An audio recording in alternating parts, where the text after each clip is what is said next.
प्रिय श्रोताओं, जय यीशु। सेक्रेड स्क्रिप्ट सोर्स में आपका स्वागत है, जहां हम परिवर्तन और मुक्ति की गूंज के साथ गूंजने वाली समय से परे कहानियों में उतरते हैं।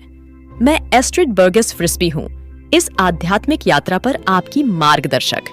आज हम परिवर्तन, अनुग्रह और दैवीय मुठभेड़ के धागों से बुनी गई एक कथा की शुरुआत कर रहे हैं।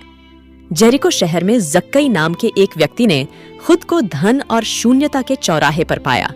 उनकी कहानी ल्यूक 19 के पन्नों में निहित मुक्ति की शक्ति का एक प्रमाण है, जो समय और परिस्थिति से परे है। जैसे ही हम जक्कई के वृत्तांत का पता लगाते हैं, जेरिको की भीड़ भाड़ वाली सड़कों की कल्पना करते हैं, जहां हवा प्रत्याशा से भरी होती है। सामाजिक तिरस्कार के बीच एक परिवर्तन सामने आने वाला है, जो हमें अपने पथों और एक नई भावना की संभावना पर विचार करने के लिए प्रेरित कर रहा है। अब मेरे साथ इस पवित्र स्थान पर जुड़ें, क्योंकि हम आगे की गहन कथा के लिए मंच तैयार कर रहे हैं। आत्मनिरीक्षण प्रस्तावना के बाद वाक्पटु यूजेनियो डर्बेज आपको उन घटनाओं के माध्यम से सहजता से मार्गदर्शन करेगा, जो झाकियस की उस व्यक्ति के साथ परिवर्तनकारी मुठभेड़ की ओर ले जाती हैं, जो खोए हुए को ढूंढता है और बचाता है। आशा और मुक्ति के शाश्वत संदेश को प्रतिध्वनित करते हैं। एक बार जेरिको के हलचल भरे शहर में जक्कई नाम का एक आदमी रहता था। वह कोई साधारण आदमी नहीं था।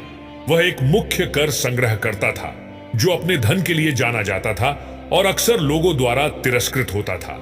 हालांकि जक्कई को अपनी धन संपत्ति के बावजूद अपने भीतर एक खालीपन महसूस हुआ। एक दिन खबर फैल गई कि यीशु, प्रसिद्ध शिक्षक और उपचारक, जेरिको से गुजर रहे थे। पूरा शहर उत्साह से गूंज उठा और चमत्कार दिखाने वाले और दिव्य ज्ञान से बात करने वाले व्यक्ति की एक झलक पाने के लिए सड़कों पर भीड़ जमा हो गई।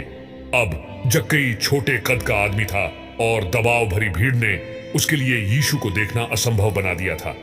अपनी शारीरिक सीमाओं से विचलित हुए बिना वह आगे भागा और बेहतर दृश्य देखने के लिए दृढ़ संकल्प के साथ एक गूलर के पेड़ पर चढ़ गया। जैसे ही यीशु पास आए, उन्होंने ऊपर देखा और जक्कई को पेड़ पर बैठे देखा। यीशु ने सबको चकित करते हुए उसे पुकार कर कहा, जक्की, जल्दी आ और नीचे आ, क्योंकि आज मुझे तेरे घर पर ठहरना अवश्य है। भीड़ अविश्वास में बड़बड़ा रही थी कि यीशु एक कर संग्रहकर्ता के साथ संबंध बनाना पसंद करेगा, जो उनकी नजर में पापी था। फिर भी जक्कई खुशी के साथ पेड़ से नीचे उतरा और यीशु का अपने घर में स्वागत किया। यीशु और जक्कई के बीच मुठभेड़ ने कर संग्रहकर्ता के हृदय में गहरा परिवर्तन ला दिया। इस दयालु ईश्वरीय शिक्षक की उपस्थिति में जक्कई को अपने तरीके बदलने के लिए गहरा विश्वास महसूस हुआ। भोजन के समय जक्कई ने यीशु और एकत्रित भीड़ से कहा, देख हे प्रभु, मैं अपनी आधी संपत्ति कंगालों को देता हूं, और यदि मैंने किसी का कुछ भी ठगा है तो मैं उसे चौगुना लौटा देता हूं। लोग इस आमूलचूल हृदय परिवर्तन और उसके बाद हुए उदार कार्यों से आश्चर्यचकित थे। यीशु ने जक्कई के परिवर्तन को स्वीकार करते हुए घोषणा की, आज इस घर में मुक्ति आई है, क्योंकि वह भी इब्राहिम का पुत्र है। मनुष्य का पुत्र खोए हुए को खोजने और बचाने आया है। जक्कई की कहानी हमें यीशु से मिलने की परिवर्तनकारी शक्ति और स्वार्थी लाभ पर केंद्रित जीवन से दूर जाने की इच्छा के बारे में सिखाती है। एक तिरस्कृत कर संग्रहकर्ता से उदारता और पश्चाताप करने वाले व्यक्ति तक की उनकी यात्रा हमें मुक्ति पाने और करुणा और प्रेम के साथ जीवन जीने के लिए प्रेरित करती है। सचमुच जक्कई की कहानी में हम मुक्ति की सुंदरता को देखते हैं, एक अनुस्मारक की कोई भी अनुग्रह की पहुंच से परे नहीं है। यह हमें अपने जीवन की जांच करने, उन आलंकारिक पेड़ों पर चढ़ने के लिए प्रेरित करता है, जो परमात्मा के बारे में हमारे दृष्टिकोण में बाधा डालते हैं और उस परिवर्तनकारी मुठभेड़ की तलाश करते हैं जो इंतजार कर रही है। जैसे ही हम अपने अस्तित्व की धाराओं में आगे बढ़ते हैं, जक्कई को दी गई करुणा एक दिशा सूचक यंत्र के रूप में काम करती है, जो हमें उदारता और पश्चाताप के जीवन की ओर मार्गदर्शन करती है। चिंतन के इस क्षण में मुझे नीति वचन 21 के 13 की एक पावन वचन याद आती है, जो कंगालों की दोहाई पर कान बंद करता है, वह आप ही पुकारेगा और उसे उत्तर न दिया जाएगा।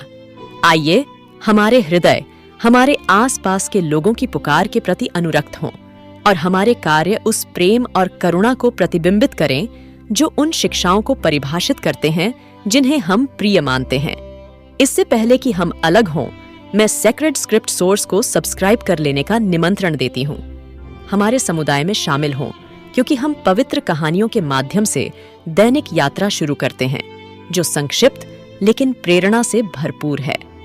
प्रत्येक दिन बस कुछ ही मिनटों में आप अपनी आत्मा को ऊपर उठाने के लिए पवित्र ज्ञान की खुराक प्राप्त कर सकते हैं।